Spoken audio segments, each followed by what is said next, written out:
On December 7th, 1941, Admiral Isoroku Yamamoto allegedly made a statement that would become one of the most quoted lines in military history. "I fear all we have done is to awaken a sleeping giant and fill him with a terrible resolve." Most historians believe Yamamoto never actually said these words, and that the quote originated from the 1970 film Tora, Tora, Tora. But the sentiment captures something Japanese military planners knew well before the first bomb fell on Pearl Harbor. They had calculated the industrial capacity, they had studied the geography, and they had encountered something that made the invasion of mainland America completely impossible. But it wasn't the U.S. Army they feared most. In 1941, the Imperial Japanese Navy possessed 6 fleet carriers and 12 battleships, giving them naval dominance across the Pacific. The United States had lost significant portions of its Pacific fleet at Pearl Harbor just months earlier. On paper, Japan had a window of opportunity. Yet, when Japanese military strategists sat down to plan a potential invasion of the American mainland, they concluded it would require millions of troops, thousands of transport ships, and would almost certainly fail. The reason wasn't what you think. Let's start with something most people never consider: distance. The shortest route from Tokyo to San Francisco spans 5,140 miles of open ocean. For comparison, the English Channel that protected Britain from Nazi invasion measures just 21 miles at its narrowest point. Germany, with the most powerful military machine in Europe in 1940, couldn't successfully cross those 21 miles to invade Britain. The logistics become absurd when you calculate actual requirement. A single infantry division in World War II required approximately 650 tons of supplies per day. That's food, ammunition, fuel, medical supplies, and equipment. If you wanted to land 500,000 troops on American soil, you would need to deliver 325,000 tons of supplies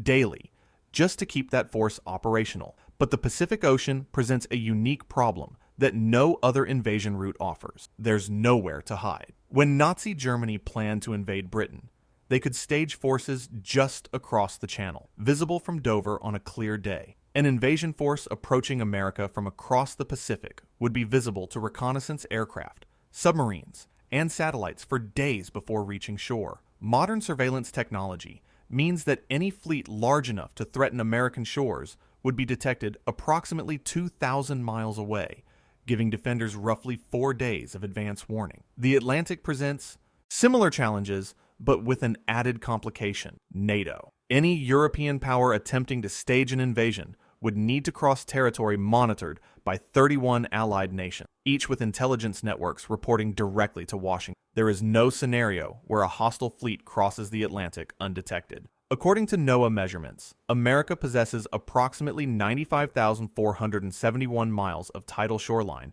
when you include all coastal areas, inlets, and bays. Even using the simpler general coastline measurement, the continental United States has roughly 12,383 miles to defend. This creates an impossible defending problem for invaders and a nearly perfect defensive position for defenders. Military doctrine states that attacking forces typically need a 3-to-1 numerical advantage to successfully assault a defended position. But that ratio assumes both forces have similar defensive advantages. When you're conducting an amphibious assault against a prepared defender, that ratio climbs to 5-to-1 or higher. On D-Day, June 6th, 1944, Allied forces landed approximately 156,000 troops on 5 beaches in Normandy, spanning just 50 miles of coastline. This operation required 5,000 ships, 11,000 aircraft, and 2 years of planning. Despite facing a German military stretched thin across multiple fronts, Allied casualties on the first day exceeded 10,000 men,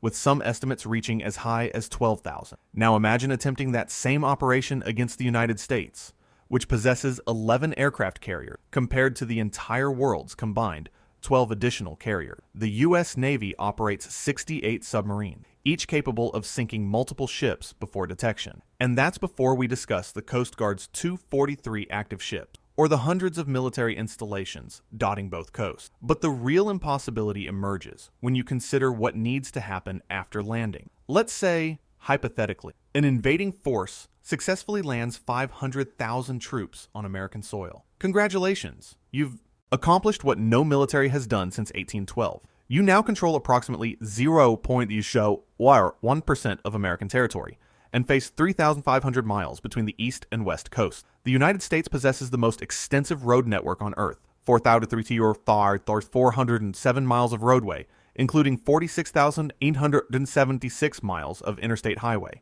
This system was deliberately designed in 1956 under President Eisenhower with military mobilization in mind. The interstate highway system specifications require that 1 mile in every 5 be straight enough to serve as an emergency runway for military aircraft. For an invading force, this network becomes a nightmare. You cannot control 4.3 million miles of roadway. You cannot guard every bridge, every tunnel, every interchange. The simple physics of occupation require approximately 20 soldiers per 1,000 civilians in hostile territory. America's population in 2026 stands at approximately 345 million people. To occupy the United States using established military doctrine, you would need 6.9 million troops. No nation on Earth can project that kind of force across an ocean. China, which possesses the largest standing military on Earth, with approximately 2 million active personnel, would need to mobilize its entire military and then recruit an additional 4.9 million soldiers just to meet minimum occupation requirement. Then, they would need to transport all of them across 6,000 miles of ocean, supply them continuously, and maintain those supply lines against the world's most powerful navy. The mathematics become even more absurd when you factor in casualty rate. Modern military operations typically see 3 wounded soldiers for every 1 killed in action. Those wounded require evacuation, treatment, and either recovery time or replacement. An invasion force suffering even modest casualty rates of 2% monthly would need to replace 138,000 troops every 30 days, while simultaneously maintaining supply lines across thousands of miles of ocean. In 1941, American factories produced 3,611 military aircraft. By 1944, that number had exploded to 96,318 aircraft in a single year. The Willow Run factory in Michigan, operated by Ford Motor Company, produced 1 B-24 Liberator bomber every 63 minutes at peak production. The United States built more military equipment during World War II than all other nations combined. 297,000 aircraft, 86,000 tanks, and 2 million trucks. This industrial capacity hasn't disappeared. It has evolved. In 2024, the United States spent approximately $877 billion on defense, more than the next 10 countries combined. But the real power doesn't lie in current military stockpile. It lies in the ability to convert civilian production to military output overnight. General Motors operates 122 manufacturing facilities in the United States. Ford operates 62. These factories, currently producing civilian vehicles, could be converted to military production using the Defense Production Act, signed into law on September 8, 1950. This legislation grants the president authority to force private companies to prioritize military contracts over civilian production during national emergency. When an invading force lands on American soil, they're not just fighting the existing military. They're racing against an industrial base capable of producing tens of thousands of vehicles, aircraft, and weapon systems per month, while simultaneously maintaining supply lines across an ocean. The invader's supply line stretches thousands of miles. America's supply line ends at the factory gate. But here's where the invasion scenario transforms from difficult to genuinely impossible, and it's the factor that Japanese military planners specifically cited in their assessment. American civilians own approximately 500 million firearms as of 2024. That's more than 1 gun for every person in the country, with many gun owners possessing multiple firearms. To put this in perspective, the combined armed forces of the United States military total approximately 1.32 million active duty personnel and 800,000 reserve personnel.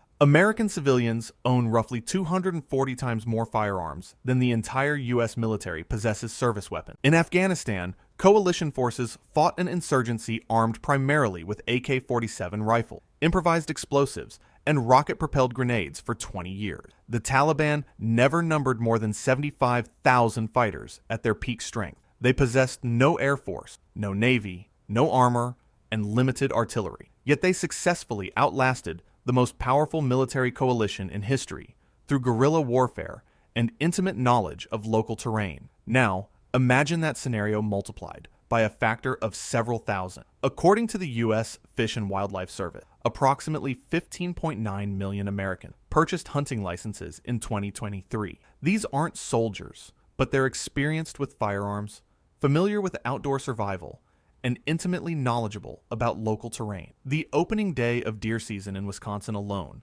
puts more armed individuals in the field than the entire active duty strength of many national military. But the nightmare scenario for any invading force goes deeper than numbers. American gun ownership is distributed across the entire country. You cannot isolate the armed population into specific regions or cities to contain them. In Wyoming, approximately 66.2% of households own firearms. In Montana, that number reaches 65.7%. Even in states with stricter gun control, like California, an estimated 28.3% of households possess firearms. An occupying force attempting to control an American city wouldn't face traditional military resistance. They would face decentralized resistance from countless individuals possessing rifles capable of accurate fire at 500 yards or more. The United States possesses an estimated 20 million AR-15 style rifles in civilian hands. These are the same platforms used by modern militaries worldwide, chambered in 5.56 millimeter NATO standard ammunition. For context, the Soviet Union lost approximately 15,000 soldiers during its 9-year occupation of Afghanistan. The U.S. lost approximately 7,000 troops during 20 years in Iraq and Afghanistan combined. These losses occurred while fighting insurgencies numbering in the tens of thousands. An occupation force in America would face potential resistance from millions of armed civilians, many with military training themselves. Approximately 18 million living Americans have served in the military. These individuals possess combat training, tactical knowledge, and familiarity with military operation. In a genuine invasion scenario, this population wouldn't need months of training. They would immediately form the backbone of resistance networks. Modern militaries require fuel, and America controls the refining infrastructure. The United States operates 124 refineries with a combined capacity of 17.9 million barrels per day. These facilities are distributed across the country, making them impossible to capture and control simultaneously. An invading force would need to bring their own fuel across thousands of miles of ocean, or somehow capture and operate complex industrial facilities while under constant attack. The same applies to electrical infrastructure. The American electrical grid consists of 3 major interconnections: the Eastern Interconnection, the Western Interconnection, and the Texas Interconnection. These systems span the continent with over 600,000 miles of high-voltage transmission line. You cannot conquer a nation whose population can simply shut off the power to occupying forces while maintaining their own supply through distributed generation. Communications infrastructure presents similar challenges. The United States operates approximately 417,000 cell towers, providing coverage across the nation. But here's what makes this crucial. The American population possesses approximately 310 million smartphones. An occupying force cannot control information flow when the occupied population possesses more communication devices than the invader has soldiers. Every military operation requires coordination. Commanders need to communicate with units in the field, call for support, and respond to changing conditions. When your enemy can monitor your communication, coordinate their own resistance, and potentially jam or intercept your signals using civilian technology, your operational effectiveness collapses. The United States has approximately 750,000 licensed amateur radio operators. These individuals possess the knowledge and equipment to maintain communication, even if cellular and internet infrastructure were somehow disrupted. An invading force would need to locate and neutralize 750,000 radio operators scattered across 3.8 million square miles. No conventional military force has successfully invaded and occupied the continental United States since the War of 1812. Even during that conflict, British forces burned Washington, D.C., but ultimately withdrew after failing to achieve strategic objectives. The British possessed naval supremacy, combat-experienced troops fresh from defeating Napoleon, and a government willing to commit substantial resources to the effort. They failed because the logistics of occupying a vast territory with a hostile population proved impossible even 212 years ago, when America's population was just 7.2 million people. The Confederacy, despite having military leadership, industrial capacity, and popular support across southern states, ultimately lost the Civil War, partly due to geography. The Union controlled the Mississippi River and major cutting Confederate supply lines and isolating Southern forces. The Confederacy never seriously threatened to invade and occupy northern states because the logistics remained impossible, even for forces that didn't need to cross an ocean. More recently, during the Cold War, Soviet military planners developed numerous scenarios for conflict with the United States. Declassified documents reveal that no serious plans existed for a conventional invasion of mainland America. Soviet strategy focused entirely on nuclear weapons, precisely because conventional invasion was deemed impossible. A nation possessing thousands of nuclear warheads and the world's largest land army concluded that putting troops on American soil wasn't feasible. In 2026, the invasion scenario has become even more impossible. Surveillance technology means no fleet can approach undetected. Precision weapons mean any landing force faces immediate aerial bombardment. The United States operates approximately 11,000 military drones, with more entering service continuously. These systems can loiter over targets for hours, striking with precision and without risking pilot lives. Cyber warfare adds another layer of impossibility. Any modern military relies on conscious digital communication, GPS navigation, and computer-controlled logistics. The United States Cyber Command, established in 2009, possesses capabilities to disrupt enemy communication and logistics before a single shot is fired. An invasion force operating across an ocean requires constant communication with home bases for resupply, reinforcement, and strategic direction. If those communications fail, the force becomes isolated and vulnerable. But perhaps the most significant change since World War II involves precision manufacturing and supply chain. Modern military equipment requires sophisticated electronic, precision machined components, and rare earth elements. An invading force cannot manufacture replacement parts in the field. They cannot repair damaged electronics without specialized facilities. Every piece of broken equipment needs replacement from across an ocean, while defending forces manufacture replacements domestically. So we return to that famous quote, often attributed to Admiral Yamamoto, about awakening a sleeping giant. Whether he said those words or whether they came from a Hollywood screenwriter, the idea captures an essential truth that Japanese military planners understood.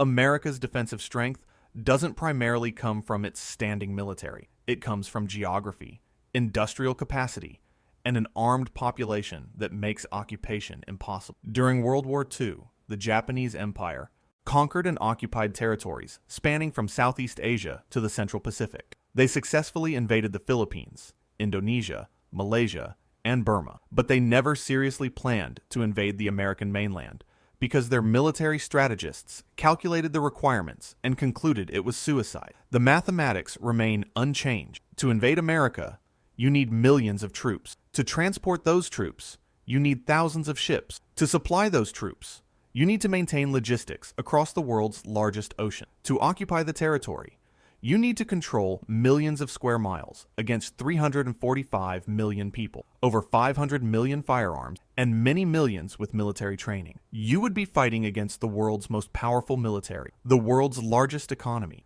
and the world's most heavily armed civilian population simultaneously. Your supply lines stretch across an ocean, while your enemy manufactures replacements domestically. You face reconnaissance satellites, submarine fleets, carrier battle groups, and then, if you somehow survive all that and land troops successfully, you face the prospect of fighting a guerrilla war against millions of armed individuals who know the terrain intimately. This isn't American exceptionalism or patriotic rhetoric. This is simple military mathematics. The logistics don't work. The geography doesn't work. The force requirements exceed any realistic capability. Even if a hostile power somehow landed troops successfully, they would face immediate encirclement, supply line harassment, and constant attrition from both military and civilian resistance. The reason invading America remains impossible has little to do with battlefield superiority or technological advantages, though those help. It comes down to geography, logistics, and the simple fact that you cannot occupy 3.8 million square miles of territory against 345 million people, over 500 million firearms, and an industrial base capable of outproducing the rest of the world combined. The sleeping giant that Quote referred to wasn't the U.S. military. It was the American industrial machine and the population that powers it. Any nation attempting invasion would face not just soldiers, but millions of armed civilians, not just military production, but the world's largest economy converted entirely to war production, and not just crossing an ocean, but maintaining supply lines across that ocean indefinitely against the world's most powerful navy. The invasion scenario isn't difficult. It's not challenging. It's not merely improbable. It is genuinely, mathematically, logistically impossible under any realistic scenario. That's why it hasn't happened in 212 years, and why it won't happen in the foreseeable future. So here's my question for you. Were you aware that civilian firearms now exceed 500 million, outnumbering military service weapons by more than 240 to 1? Did you know about the specific logistics calculations that make invasion impossible? Or did you assume it was purely military strength? Leave your thoughts in the comment. And if you found this breakdown valuable, consider subscribing for more detailed analysis of military logistics, historical conflicts, and geopolitical reality. Until next time.